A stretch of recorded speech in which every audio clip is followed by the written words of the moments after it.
What's up, everybody, and welcome back to another episode of the Bubba Cast, the only podcast dedicated to the in-ring career of Mr. Ray Traylor, a.k.a. Big Bubba Rogers, a.k.a. the Big Boss Man. And, of course, I am your host, Zerpy, and joining me, as always, is Lacey Traylor. What's up, Bubba? What's up? How you doing? Pretty good. Sorry we missed a week there, but we're back. Yeah, we had to take a mental health week. That's fine. We always need. Everyone should. Everyone should. Yeah. Mental health is very important. Oh, and we're coming back strong with a really fun episode today. Yeah. So we're actually jumping back in time because we're always doing these episodes out of order. There's no particular order.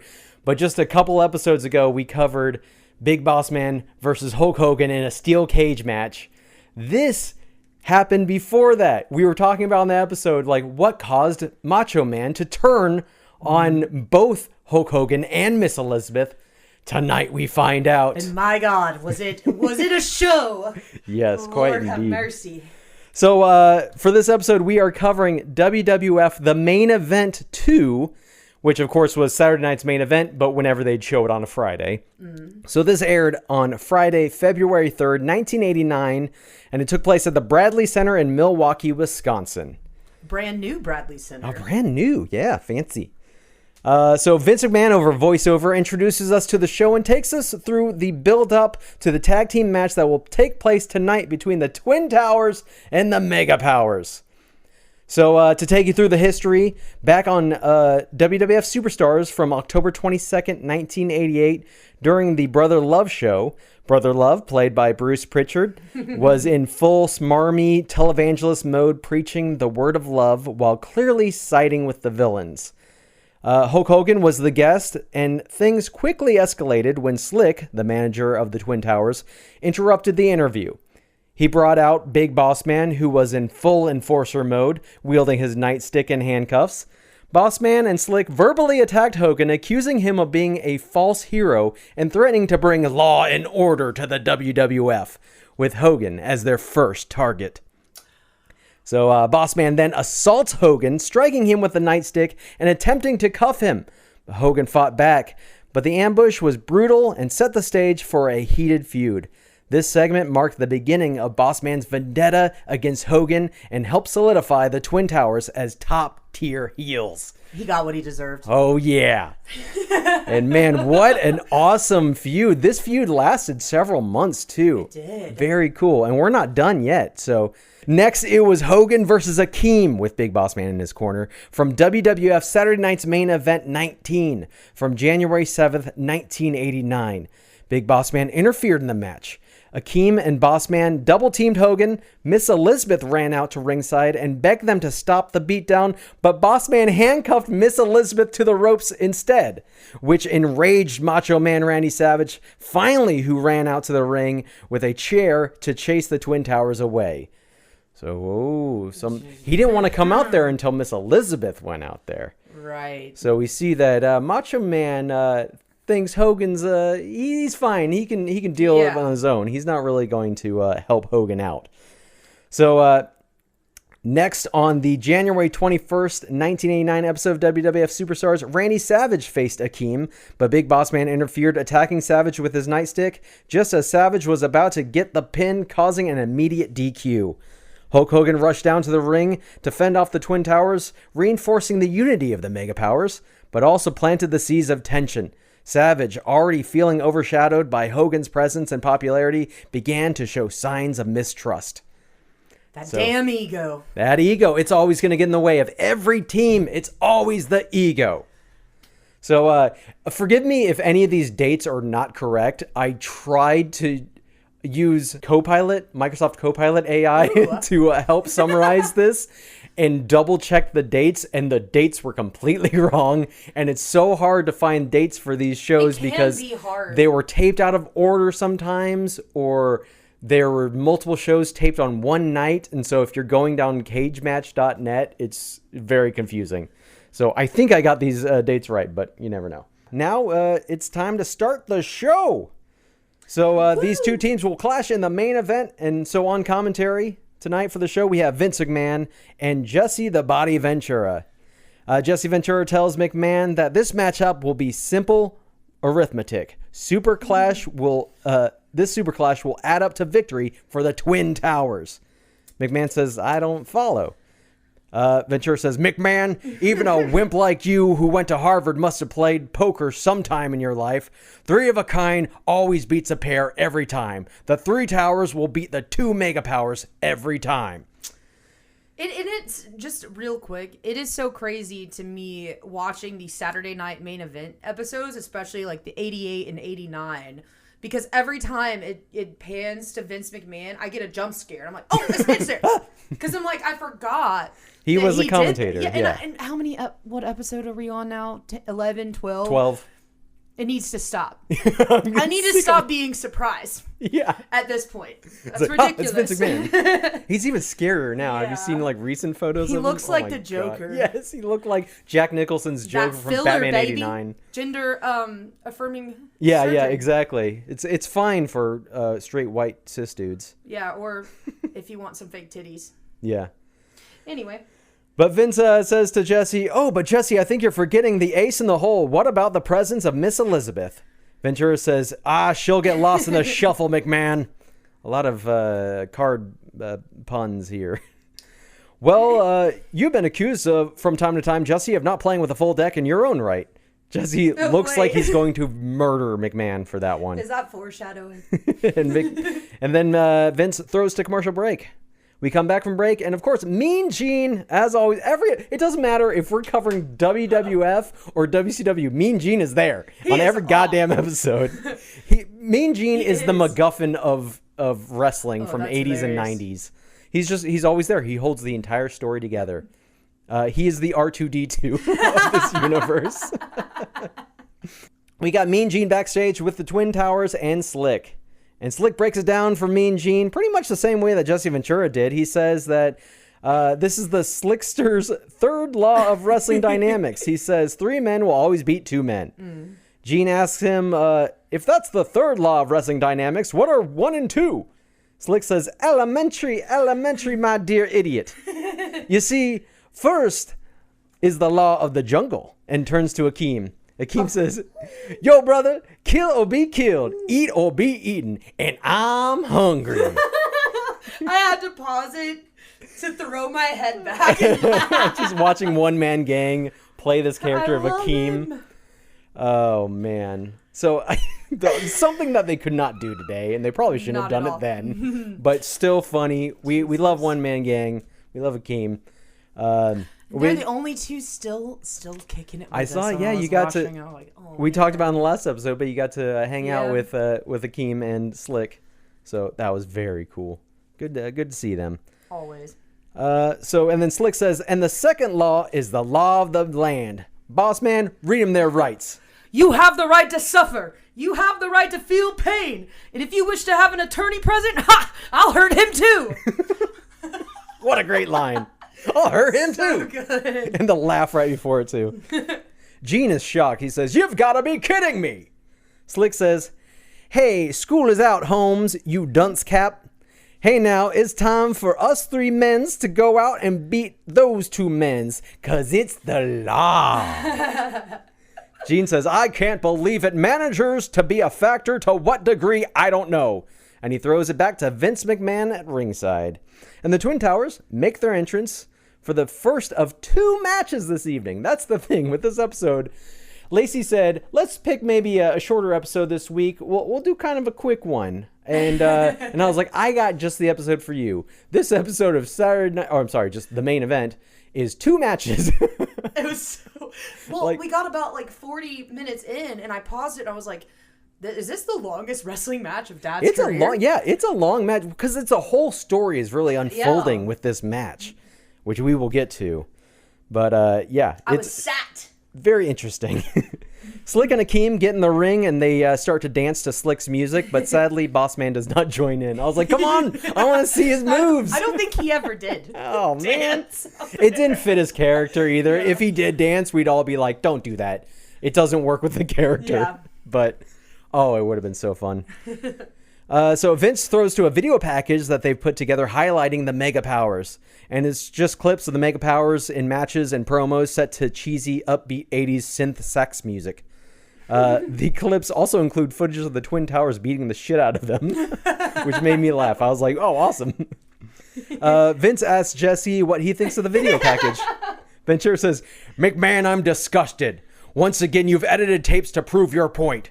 You know, if you were around while Nixon was still in the White House, he'd still be president. You know I'm right. You're not fooling anybody. There's a lot of dissension on that team, and you're involved in the cover-up. It's a conspiracy theory, McMahon. Wow. It was an inside job. Backstage once again with Mean Gene, who is now with the Mega Powers and Miss Elizabeth. Mean Gene says, Hulk Hogan, you talked about the triangle of love. Jesse says there's a problem. Explain. Hogan says, well, you know, Mean Gene, you got right to the heart of the matter with that question, brother. It's the love, man. That's got to supercharge the Mega Powers and tear down the Twin Towers. Hold on, this is pre 9/11. It's the love between me and Elizabeth. And as he says that, Macho Man's like, ooh, you better watch what you say, you know. Yeah. He just looks at him like, ooh. The tension's palpable. And Buddy follows up, the love between brother and sister. Brother. Everyone's his brother, though. It's the love between me and Macho Man. The love between two brothers, two partners, between two friends. And it's also the love between Macho Man and Elizabeth. The way a man feels about a woman. When the Macho Man looks at Elizabeth, with the way Elizabeth looks at him, it's a radar beam. A laser beam stronger than the sun. It's love that will lead Mega Powers onto victory. I was getting bashful while he was talking. Like, okay. Like, what? This is Hogan really bringing out his lighter really, side, his lover and side. I thought, I was like, the way they positioned Hogan in this, like, blew my mind. I was like, no wonder. Yeah. Anyway. Gene says, all right, I've heard your words, Hulk Hogan. Macho Man Randy Savage, I've got to ask you. I saw you move at the speed of light when lovely Elizabeth was being manhandled viciously by Big Boss Man. What were your thoughts then? Macho Man says, ooh, yeah, Mean Gene. I can still feel the pain when that cold steel bit into Elizabeth's wrist right there, yeah. And when her muscles were torn, my muscles were torn. When her bones bruised right there, I felt the pain. Hulk Hogan felt the pain. And I can still feel the pain right now. And Hulk Hogan, that pain won't stop until the Twin Towers come crumbling down. Oh, yeah. Right down tonight. Prime time, yeah. Gene throws back to Vince ringside as the Mega Powers make their entrance. Woo! So, of course... Wait, did they make it to Slick's?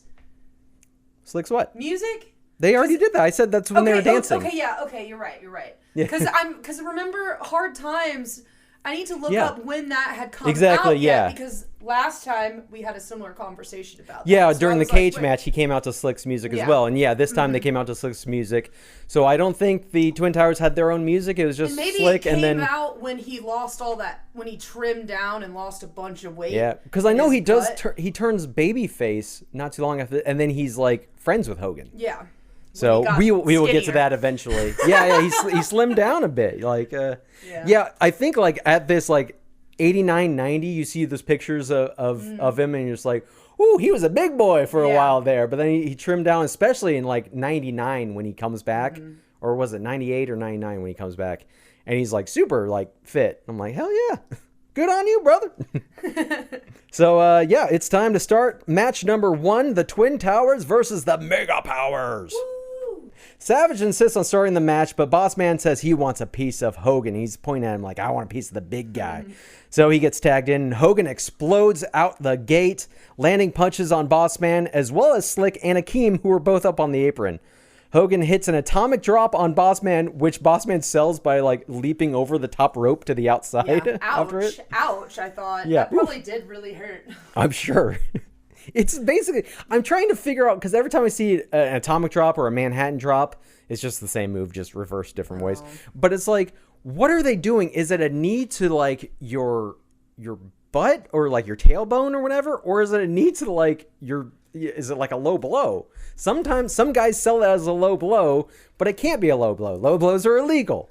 I don't understand. And that's a weird way to do a low blow from the back. Yeah, just with your knee. Like, here, your crotch on my knee. Let me nut check you from the back. It's so weird. So Boss Man on the outside, he regroups with his team and he collects himself. They do a little huddle before re-entering the ring, and Hogan quickly takes control again, getting some offense on Boss Man until Boss Man holds onto the ropes after an Irish whip and escapes to the outside. Savage joins in with a sneak attack outside, hitting Boss Man in the back with a double axe handle. Akeem tags in and gets double teamed. Hogan hits a clothesline. Savage falls with a top rope axe handle. His favorite. He loves hitting that axe handle. He'll hit it off like a cage. He'll be on like a giant cage and just like go and land on his feet and just like, dude, you're blowing your knees out. What the fuck are you doing? What he did that all the time in WCW. It was painful to watch, but very cool. I don't know how his knees were before he died. Probably has 2 fake knees, or I'm sorry, did, yeah, probably at some point. That probably is why he had to retire. Was his knees blown out. Yeah, the Mega Powers dominate early, but the Twin Towers use their size to shift the momentum. Boss Man hits Hogan with a pile driver in the center of the ring, and even Vince is surprised that Boss Man doesn't go for the cover. Instead, he asks Akeem if he wants a piece of Hogan. Jesse points out that not going for the cover was a mistake. Hogan and Boss Man briefly brawl on the outside, and when they slide back into the ring, Slick holds onto Hogan's legs until Macho Man walks over on the apron and kicks Slick. Yeah. I love that he's just like, what are you doing over here? Let me get out of here. Jesse points out that this is what he meant by 3 versus 2.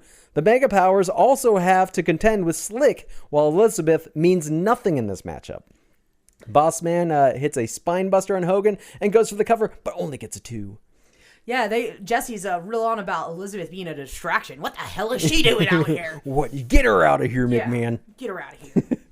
Hogan fights off both Akeem and Boss Man until he can finally get the tag to Savage. Savage hits a top rope crossbody on Akeem, but only gets a 2 count off the pin. Slick hits Savage in the back with Boss Man's nightstick, and the ref doesn't see it. See, again, he's a factor in this match. Boss Man and Akeem isolate Savage, punishing him with heavy strikes and corner splashes. Savage gets thrown outside and collides with Elizabeth, knocking her unconscious. Macho Man and Elizabeth are both laid out on the outside. Hogan runs to their side to check on them. Dude. So, this is where the match gets ridiculous. So yeah, Hogan goes out there to check on both of them. Savage finally stumbles to his feet and turns around to see Hogan kneeling over Elizabeth. Like, he's right on her, though. Yeah, like, he's straddling come on, Elizabeth. Hulk. Back up. Why don't we give her man some space to get in there? Hogan is looking around for medical staff and anyone who could help, but this crackerjack operation doesn't seem to have any ringside medics. Any other time something happens, the medics are just running out from the back. There's and then literally this poor girl's laying unconscious on the ground. There's literally a doctor stationed ringside at all matches, but not this time apparently. And there are paramedics there. We see them, but no one's coming out. Not even like officials from the back. Nobody's coming out. Hogan could have won an Oscar for this I don't know about that. It's just, oh man, it's soap opera. It is, yeah. So Macho Man is still pointing and fuming at the scene in front of him. He's just pointing at Hogan like, what's he doing? He's got lust in his eyes. Yeah. Which is weird. Like, let's make sure she's okay first. Exactly. Well, he never, that's the thing. And then they were mad at my dad for handcuffing her to the ring. Because, yeah, Macho Man was always jealous, and he didn't even like when his own wife got more attention than him. And then, of course, he didn't like when anyone else gave his wife attention. Were they actually married? Yes, they were. I think they split up. I think they officially got divorced in, like, 92. She looks so sweet and small and nice. She was always sweet. Even when she was, like, a heel, when she was in, like, the NWO, she was still just sweet. Yeah. You gotta love her. But, yeah, she was married to Macho Man, and then later, I don't know if she officially married Lex Luger, but they were together when she died. So Savage is fuming on the outside here. And then Akeem walks over and just grabs Savage and pulls him back into the ring. Savage is left to defend himself against both Akeem and Boss Man in the ring, while Hogan decides, since there's no fucking medical staff coming to help, he'll abandon the match and carry Elizabeth to the back himself. So Savage is just fuming in the ring watching this. They're walking from the ring. He's carrying her. Yeah. And they have that stretcher. And then he moves the medic out of the way so that he can run with the stretcher fast to where because that's what matters I was most. cracking up.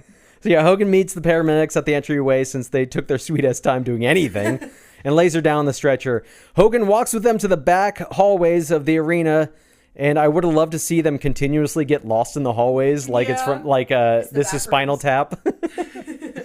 Hogan and the paramedics bring Elizabeth to the first aid room where a doctor is waiting. Hogan is beside Elizabeth, holding her hand, saying, "Is she breathing? Oh God, please help! Help! Oh God! Oh God, is she breathing?" Tears. So what does the doctor do? He checks her blood pressure. He just puts a blood pressure cuff on her and starts like squeezing the little thing, pumping it up like, "Please be okay, dude, she's Elizabeth. dying Please and survive." you're checking her blood pressure. The shot stays on Hogan pleading for help for entirely too long until they finally cut to commercial. Please. And I'm like, he's just doing the same thing over and over again.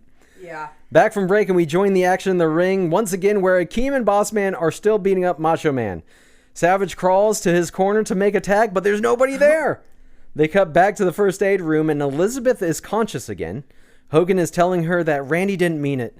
She asks where Randy is, and Hogan goes, "Oh, he's still in the ring." What the? He's still wrestling. And with Elizabeth being in stable condition now, Hogan runs back to the ring to rejoin the match.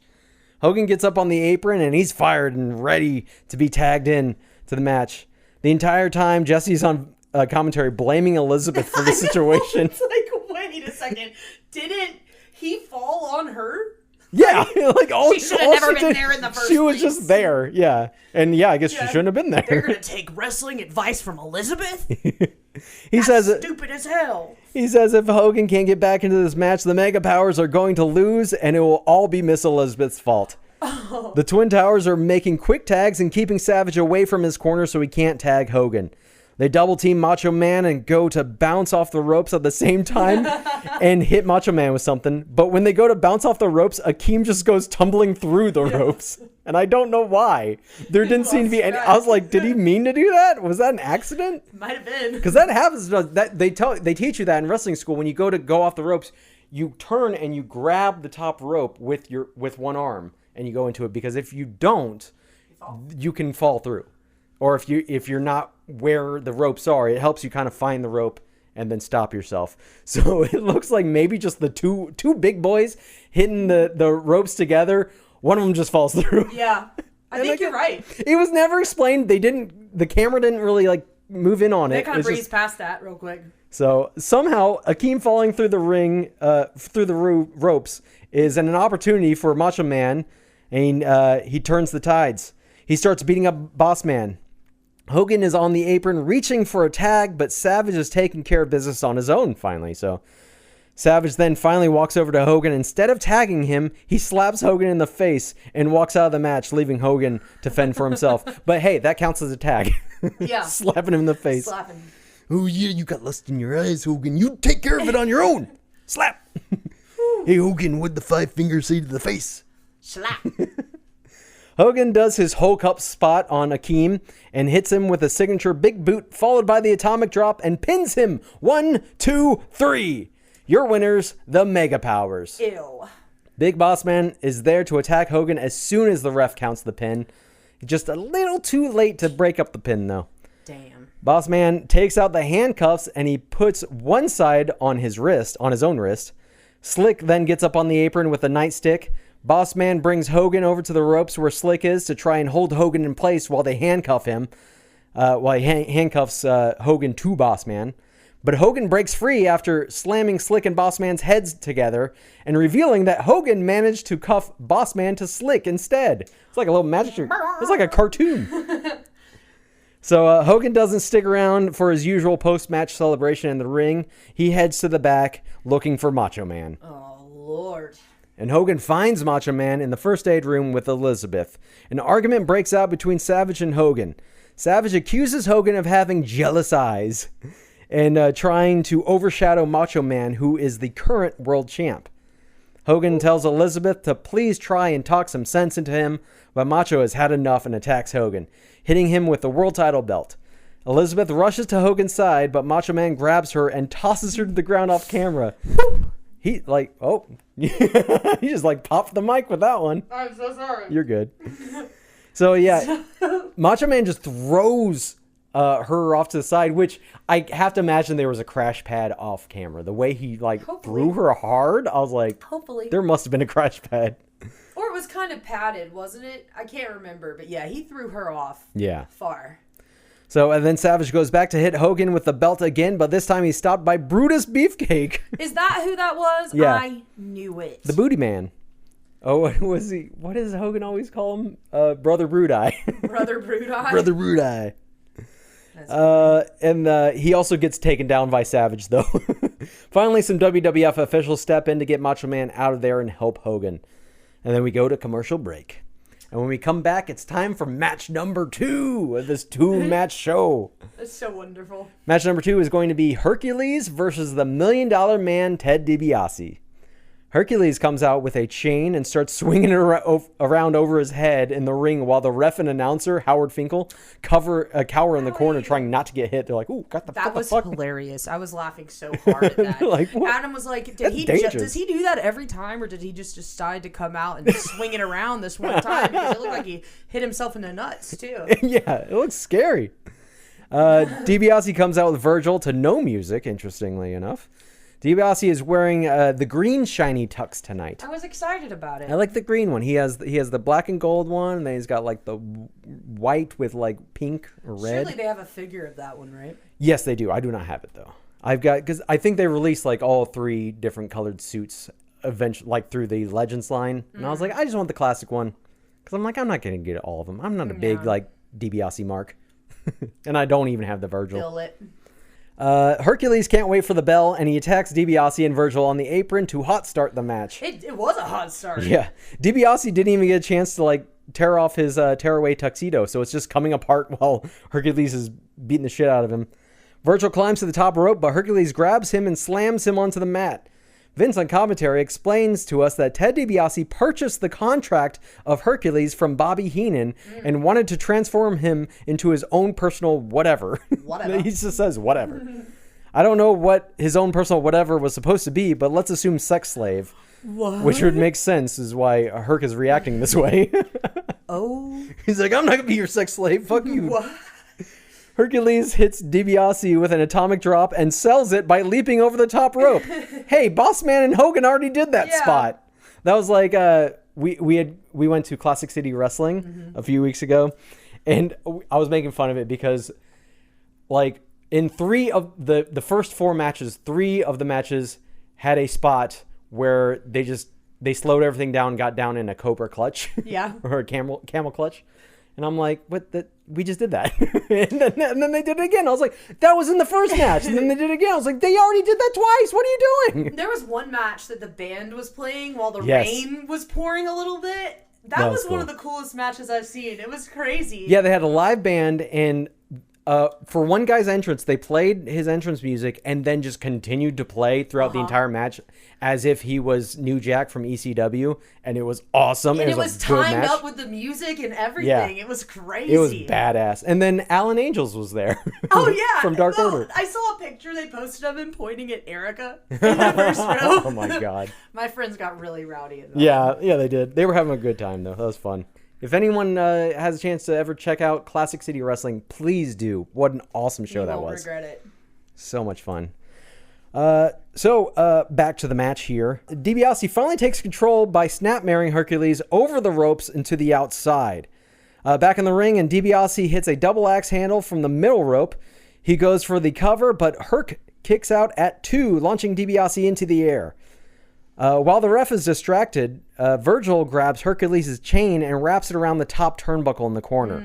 DiBiase goes to slam Hercules face first into the chain wrapped turnbuckle, but Herc reverses it and slams Ted's face into it instead. Cover, but it's only a 2 count. Virgil is still up on the apron, arguing with the referee while Hercules puts DiBiase into the torture rack. Oh no! Which I was like, hey, I thought that was just Lex Luger who did that move, but apparently more people did that. He was planking up there. He's planking, but the ref isn't paying attention to it, so he never he isn't paying attention to ask him if he quits because, of course, there's no tap out, so you have to ask him. Finally, the ref turns his attention away from Virgil, but instead goes to the corner to unwrap the chain from the... He sees that he's in a submission move, but he's like, nah, I don't have time for that. I have to go take this chain off the turnbuckle in the corner. So he completely ignores Hercules and DiBiase. Virgil uses this distraction to pull Hercules into the ropes, which makes him drop DiBiase.